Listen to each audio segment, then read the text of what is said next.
அங்கே அவங்க என்ன பேசினாங்க அப்படிங்கிறது ரொம்ப முக்கியமான விஷயமா இருக்குது. ஓகே, உதயநிதி ஸ்டாலின் என்ன பேசினாரு, மு.க. ஸ்டாலின் என்ன பேசினார் அப்படிங்கிற சுவாரஸ்யமான விஷயங்களை தொடர்ச்சியாக பார்ப்போம். அதுக்கு முன்னாடி நம்ம சேனலை சப்ஸ்கிரைப் பண்ணிக்கோங்க. வெல்கம் டு அன்காஸ் தமிழ். நான் உங்கள் எம்எஸ்வி.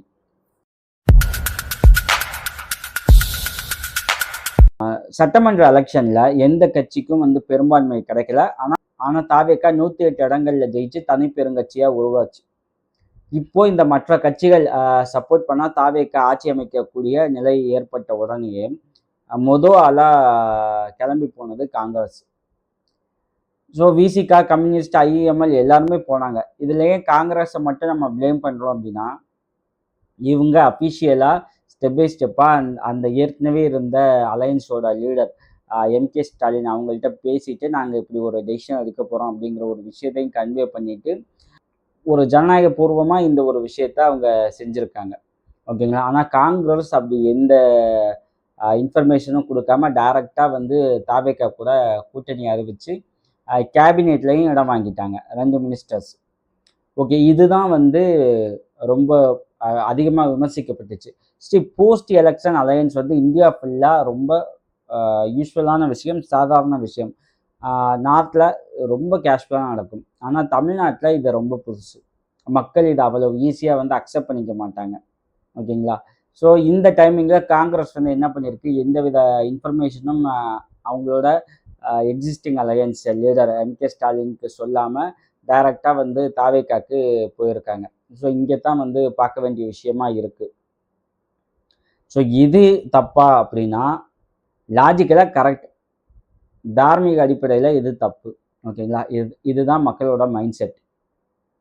ஸோ இது இதனால் என்ன ஆயிடுச்சு அப்படின்னா, காங்கிரஸ் திமுகவுக்கு துரோகம் பண்ணிடுச்சு அப்படிங்கிற ஒரு நேம் வாங்கிட்டு போயிருக்காங்க. இந்த டைமிங்கில் இந்த இளைஞரணி கூட்டம் கண்டக்ட் பண்ணாங்க. அங்கே என்ன அப்படின்னா, அந்த சோர்வாக இருக்க தொண்டர்களை உற்சாகப்படுத்தணும், அவங்கள உத்வேகப்படுத்தணும் அப்படிங்கிற ஒரு விஷயந்தான் இந்த கூட்டத்தோட மோட்டிவ். ஸோ அப்போ பேசின உதயநிதி ஸ்டாலின் என்ன பேசினாரு அப்படின்னா, காங்கிரஸ் துரோகம் பண்ணிடுச்சு, இனி எப்போதும் காங்கிரஸோட கூட்டணியே கிடையாது அப்படிங்கிறத ரொம்ப தெளிவாக பேசினார். ஓகேங்களா. ஸோ ஒன் மோர் பாயிண்ட் இங்கே நம்ம கிளியராக சொல்லணும் அப்படின்னா, பாலிடிக்ஸில் எனிமியும் கிடையாது, ஃப்ரெண்டும் கிடையாது. அது எப்போ வேணாலும் மாறும். ஆனால் அடுத்த ஒரு 2-3 எலெக்ஷனுக்கு டிஎம்கே காங்கிரஸ் அலையன்ஸ் பாசிபிள் கிடையாது. அது எய்தர் அசம்பிளியாக இருந்தாலும் சரி, இல்லை லோக்சபா எலெக்ஷனாக இருந்தாலும் சரி, இந்த 2 கட்சியும் அலையன்ஸ் வைக்கிறதுக்கான பாசிபிலிட்டிஸ் இல்லை. ஏன்னா காங்கிரஸ் மேலே ஓப்பனாக வெளிப்படையாக ஒரு குற்றச்சாட்டை உதயநிதி ஸ்டாலின் வச்சார். பிஜேபி கண்டினியூஸாக ஜெயிச்சதுக்கு கூட காங்கிரஸ் தான் ரீசனு, காங்கிரஸ் இப்படிலாம் பண்ணால் இப்போ பிஜேபி ஜெயிக்காமல் என்ன பண்ணும் அப்படின்ட்டு டைரக்ட் அட்டாக் பண்ணியிருக்காரு.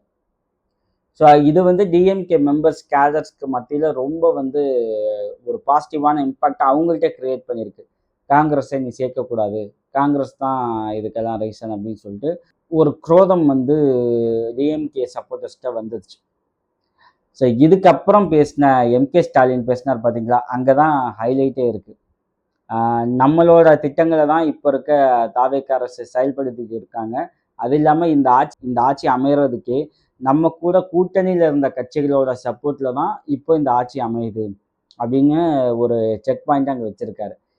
வச்சுட்டு அவர் சொன்னார், 2 கம்யூனிஸ்ட் கட்சிகள் 4, விசிகா ஒரு 2 6, ஐஎம்எல் ஒரு 2 8ன்னு சொல்லிட்டு அந்த கட்சிகளோட பேரை சொல்லி சொல்லி பேசினார்.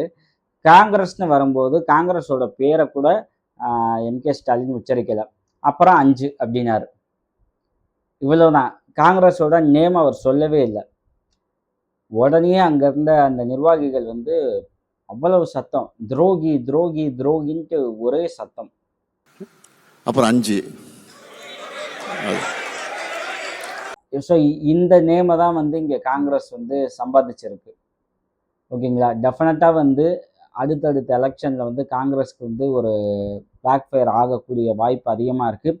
ஏன்னா டிவிகே கவர்மெண்ட்டும் இங்கே இந்த 10 நாள்லேயே கண்டினியூஸாக அவங்களுக்கு ஏகப்பட்ட பிளாக் மார்க்ஸ் உருவாகிக்கிட்டே இருக்குது. டிவிகேக்கு அவங்களால மேனேஜ் பண்ண முடியலை. ஓகேங்களா.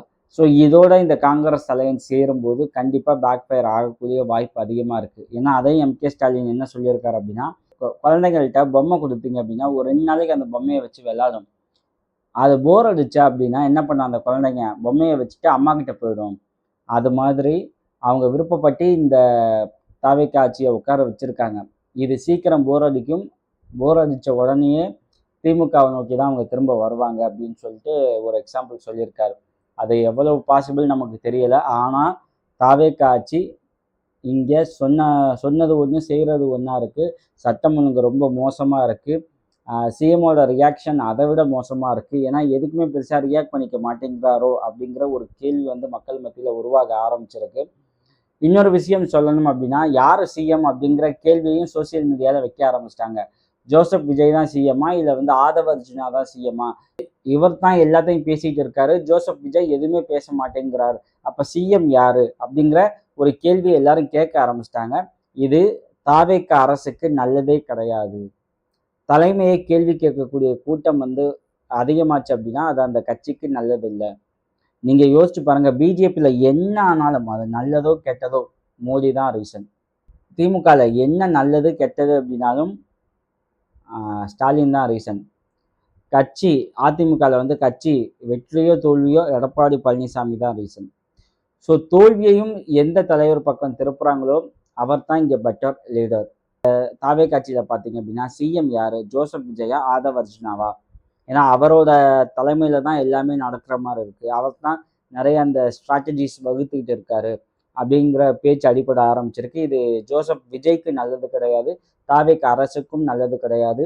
இதை ஜோசப் விஜய் எப்படி கையாள போகிறார் அப்படிங்கிற விஷயங்களையும் பார்க்கணும். மீண்டும் வேறொரு டாபிக் குறித்து பேசுவோம். தேங்க்யூ.